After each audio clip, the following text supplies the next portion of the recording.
Okay, so we decided to do this because I had a student of mine that always has super hyper extended joints, and he no pencil grip will help him. So this is where the idea was born, and it started from a little drawing, and it ended up with a 3D print model. So what we did was when we were talking about designing this pencil grip, we wanted to combine products that were already commercially available. So you can see we looked at the triangle pencil grip. This is a hyper extension splint for your finger joints. And this right here is actually a like a fingertip sleeve to help you turn pages, but I thought that the style of the sleeve was really interesting and close to what we were talking about. And so the grip provides more support than a traditional pencil grip to stabilize your IP and your DIP joints. And the sleeve positioning promotes slight flexion of those joints, so you can reduce that hyperextension, and it provides less effort needed to maintain that grasp in an open web space.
So in creating a 3D prototype, what you will need if you want to 3D print this is obviously 3D printing software such as Tinkercad, Cura, or Shaper 3D. There are different types of filament that you use in a 3D printer. The two main types are the ABS and the PLA. You can see their full names there. I'm not going to try to pronounce those. The ABS is the harder, firmer type plastic.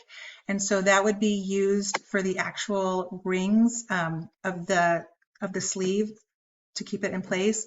And the PLA would be a little bit softer, and that would be for the triangular base and the rest of the sleeves. And what that'll do is allow for some give. If you have someone who is pressed, likes that proprioceptive feedback from pressing really hard on their pencil grasp, then they will get some of that feedback using the softer material. You could use a 3D printer, obviously. The type of 3D printer that this one was printed on uses a fused disposition modeling. And what that means is that it just melts the filament as it comes out. So that's how it molds together. And so for materials and costs, getting a home 3D printer that prints with the FDM model is anywhere from $250 to $6,000, depending on how fancy you want to get. 3D software is free, especially for beginner things. I didn't see if there was any more expensive ones out there, but every one I looked at was free to start with. Filament costs can be anywhere from $19 to $23 per spool based on the type of filament you're looking at. And for this particular model that was printed, it cost 50 cents of filament material to print it, and it took 2.5 hours to print.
Thank you.